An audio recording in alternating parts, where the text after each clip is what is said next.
Brought you by Baidyanath Kashmir केसर।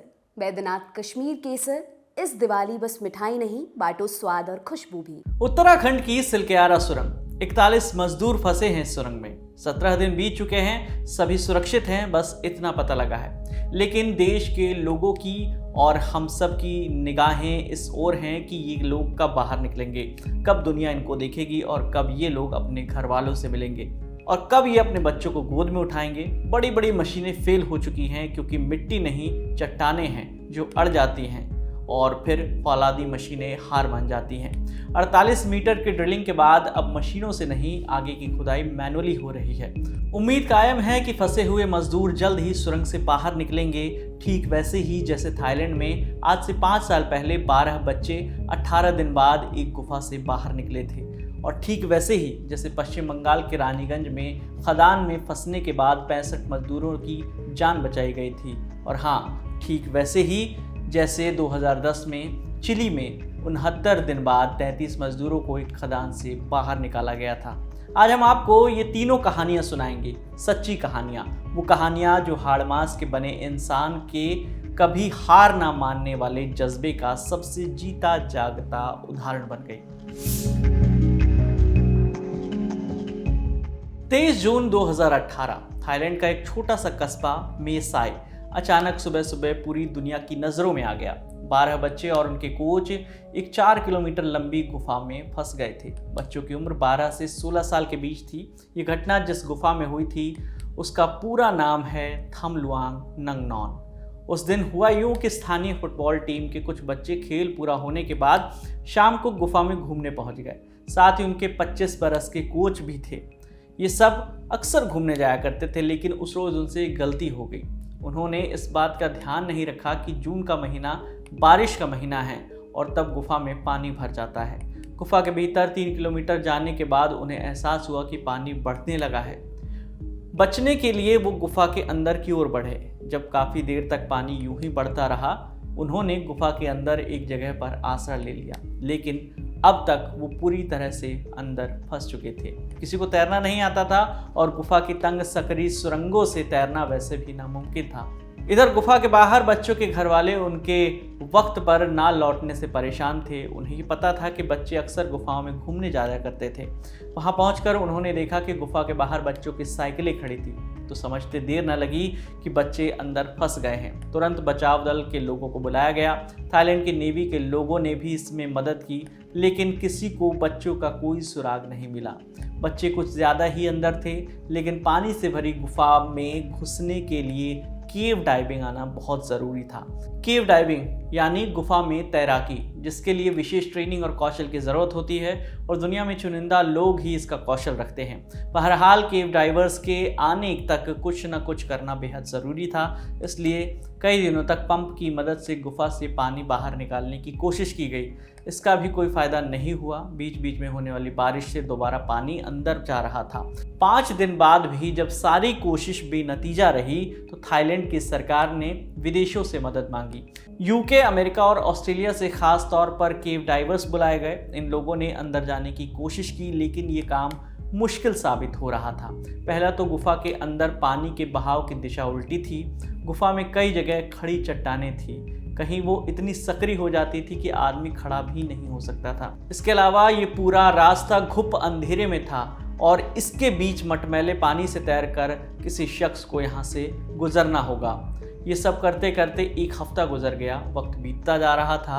अंदर फंसे लोगों के पास न रोशनी थी, न खाने को और ना ही कुछ पीने को था।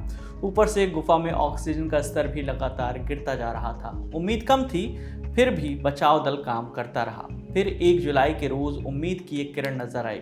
यूके के 2 डाइवर तैरते हुए किसी तरह उन बच्चों तक पहुंच गए। उन्होंने देखा कि बच्चे कमज़ोर हैं लेकिन सही सलामत हैं। 1 हफ्ते तक उन लोगों ने गुफा की छत से टपकने वाली बूंदों को इकट्ठा करके पीने का पानी का इंतज़ाम किया था।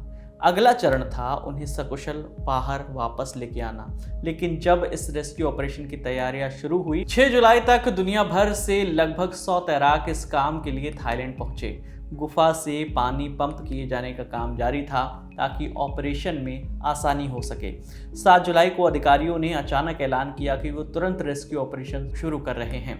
बचाव दल ने गुफा के अंदर कुछ 1.5 किलोमीटर दूर ऑपरेशन का बेस तैयार किया, जहां से डाइविंग करके बच्चों को लाया जा सकता था। इसके बाद इस पूरे रास्ते पर एक गाइडिंग रस्सी लगाई गई ताकि कोई रास्ता न भटके। डाइविंग के लिए हर बच्चे को एक डाइविंग सूट पहनाया गया था, जिसमें ऑक्सीजन सिलेंडर और चेहरे वाला जो मास्क होता है वो भी शामिल था। बचाव दल का तैराक जो है वो बच्चों को लेकर बाईं और या दाईं तरफ लेकर चलता रहता था और गुफा के सकरे रास्तों पर आगे की तरफ उन्हें धकेल देता था। करीब 1.5 किलोमीटर तक बच्चों को पानी में डूब कर तैरना था। हालांकि असलियत में उन्होंने बस तैराकों को पकड़ा हुआ था, क्योंकि बच्चों को बेहोशी की हल्की दवा दी गई थी ताकि वो घबराएं नहीं। 1.5 किलोमीटर बाद जब पानी इतना हो गया कि उसमें से बस सर को बाहर निकाला जा सकता था, तो बच्चों को एक स्पेशल बैग में लिटा दिया गया। इस बैग में एक हैंडल था जिसे तैराक हर वक्त पकड़ कर रखते थे। बाकी के रास्ते बच्चों को इसी तरह बाहर लाया गया। पहले दिन 4 बच्चों को बाहर निकाला गया और उसके बाद अगले 2 दिनों में 4-4 के बैच में बच्चों को बाहर निकाला गया। ये पूरा रेस्क्यू ऑपरेशन जो था वो 10 जुलाई को पूरा हुआ। बच्चों के कोच को सबसे अंत में बाहर लाया गया। 18 दिन तक चले इस ऑपरेशन में तमाम देशों और स्वयंसेवी संस्थाओं ने मदद की। भारत भी इनमें शामिल था। भारत में पंप बनाने वाली किर्लोस्कर कंपनी ने अपने कुछ विशेषज्ञों को थाईलैंड भेजा था ताकि गुफा से पानी निकालने में मदद की जा सके। 13 नवंबर 1989 की तारीख, पश्चिम बंगाल के रानीगंज की महावीर खदान में 220 मजदूर रोज की तरह अपना काम कर रहे थे। ब्लास्ट के जरिए कोयले की दीवारें तोड़ी जा रही थी। खदान से कोयला निकाला जा रहा था। हर व्यक्ति खुद के काम में व्यस्त था। अचानक खदान में बाढ़ आ गई। ऐसा माना जाता है कि किसी ने खदान की सबसे आखिरी सतह से छेड़छाड़ कर दी, जिसके कारण पानी रिसने लगा और फिर खदान में बाढ़ आ गई। 220 में से कई मजदूरों को 2 लिफ्टों से बाहर निकाला गया। फिर लिफ्ट के शाफ्ट में पानी भर गया और 71 मजदूर वहीं फंस गए। इनमें से 6 मजदूर जो है डूब गए, बाद में उनकी मौत हो गई। अब बचे थे 65 मजदूर जिन्हें बचाया जाना था। रेस्क्यू ऑपरेशन शुरू हुआ और खदान के बराबर में सुरंग खोदी गई और माइन के अंदर जाने की कोशिश की, लेकिन सारे प्रयास फेल हो गए। ऑक्सीजन की मात्रा घट रही थी। खदान की छत गिरने वाली थी। ऐसे में मजदूरों को कैसे जिंदा निकाला जाए, अब सवाल ये था। जब सब निराश हो गए तो सामने आए जसवंत सिंह गिल। गिल जो हैं वो कोल इंडिया में इंजीनियर थे और उस समय रानीगंज में महावीर खदान के चीफ माइनिंग इंजीनियर भी थे। उन्हें एक ज़बरदस्त आइडिया था एक कैप्सूल का, लोहे की चादर का कैप्सूल। गिल ने खुद ये कैप्सूल तैयार किया। इसके ज़रिए मजदूरों को बाहर निकाला जाना था। कैप्सूल का ये आइडिया गिल को आया था बोरवेल से। दरअसल गिल की टीम ने मिलकर कई बोरवेल खोदे थे, जिनके ज़रिए उन 65 खदान मजदूरों को खाना और पानी पहुंचाया जा रहा था। यानी बोरवेल के गड्ढे के ज़रिए कैप्सूल को नीचे जाना था और उसके ज़रिए एक एक कर मजदूरों को ऊपर लाना था। जल्द ही नया बोरवेल खोदा गया उस जगह पर जहां नीचे मजदूर फंसे हुए थे। यहां पर सबसे बड़ा चैलेंज था कि जिस मशीन से गड्ढा खोदा जा रहा था उसके कांटे की चौड़ाई सिर्फ 8 इंच थी। वेल्डिंग करके उसे 22 इंच तक का बनाया गया, जिससे गड्ढे की चौड़ाई बढ़ जाए। एक बड़ा कैप्सूल ताकि नीचे जा सके। खुदाई चालू हो गई। एक तरफ गड्ढा खुद रहा था, दूसरी तरफ गिल ने कैप्सूल बनने के लिए पास की फैक्ट्री में भेज दिया। 2.5 मीटर लंबा कैप्सूल बनकर आया और 15 नवंबर की रात लोहे की रस्सी के जरिए उसे नीचे भेजा गया। जिन 2 लोगों को रेस्क्यू के लिए नीचे जाना था वो मिल नहीं रहे थे। ऐसे में गिल खुद कैप्सूल के सहारे नीचे उतर गए। वो जब नीचे उतरे तो दूसरा दिन शुरू हो चुका था। उन्होंने जैसे ही नीचे जाकर कैप्सूल का दरवाज़ा खोला, 65 डरे हुए लोग उनके सामने थे।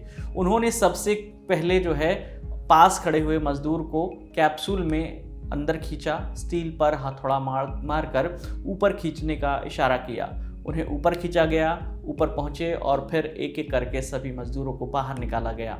6 घंटे में सभी 65 मजदूर ऊपर आ गए और जसवंत सिंह गिल पूरे देश के हीरो बन गए। उनकी इस बहादुरी के लिए साल 1991 में तत्कालीन राष्ट्रपति आर वेंकटरमन ने उन्हें सर्वोच्च नागरिक वीरता पुरस्कार सर्वोत्तम जीवन रक्षा पदक से सम्मानित किया था।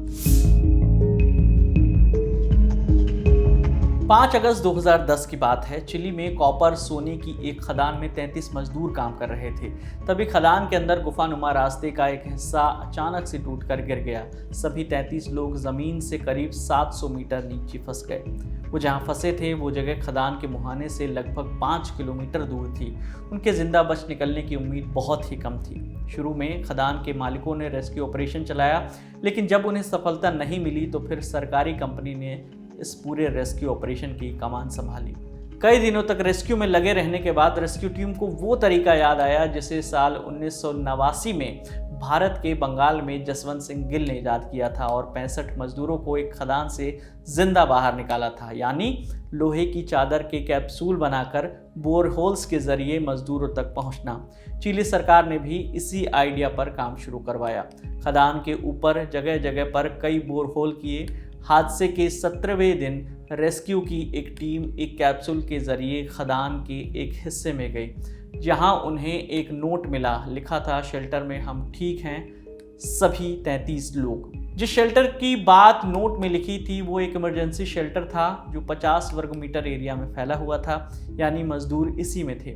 इस शेल्टर में बैठने के लिए 2 लंबी बेंच पड़ी थी, लेकिन इसमें वेंटिलेशन की दिक्कत थी क्योंकि 33 लोग इसमें एक साथ जमा हो गए थे। वेंटिलेशन की दिक्कत ना हो इसलिए कुछ मजदूर पास की एक सुरंग में चले गए थे।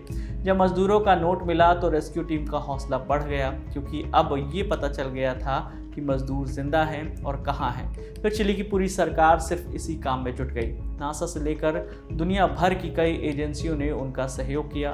2 महीने बाद 13 अक्टूबर 2010 को एक रेस्क्यू टीम मजदूरों तक पहुंच गई। फिर सभी 33 मजदूरों को कैप्सूल के जरिए एक एक करके बाहर निकाला गया और इस तरह 69 दिन में इस रेस्क्यू ऑपरेशन को पूरा किया गया। बहरहाल, जिस तरह इन 3 हादसों में फंसे हुए लोग बाहर आए, उसी तरह उत्तराखंड की सिलक्यारा सुरंग से हमारे 41 मजदूर भाई ज़रूर सकुशल वापस आएंगे, ऐसा हमें पूरा विश्वास है। आपकी इस पूरी खबर पर क्या राय है, हमें कमेंट करके बताइए। आपके लिए तमाम जानकारी जुटाई थी हमारे सहयोगी अभय ने। मेरा नाम है विकास वर्मा। देखते रहिए दिल ललन टॉक। शुक्रिया। नमस्ते दोस्तों, मैं हूं गरिमा और उम्मीद करती हूं कि आपको सनराइज मसालों के साथ बिहार की हमारी यात्रा लपलप स्वाद बिहार का पसंद तो आ रही होगी। इस जर्नी ने मुझे इस इतिहास से भरे प्रदेश का असली स्वाद जानने का मौका दिया। आप लोग भी हर रविवार को लपलप स्वाद बिहार का एक नया वीडियो देखिए। सनराइज बिहार के इंस्टाग्राम और फेसबुक हैंडल पर जाइए और जवाब दीजिए एक आसान से सवाल का। आपको अपना जवाब कमेंट करना है और आप जीत सकते हैं आईफोन, टैबलेट और सनराइज हैम्पर्स। नीचे दिए गए हैंडल्स पर जाइए और हर हफ्ते अपने जवाब कमेंट्स में बताइए।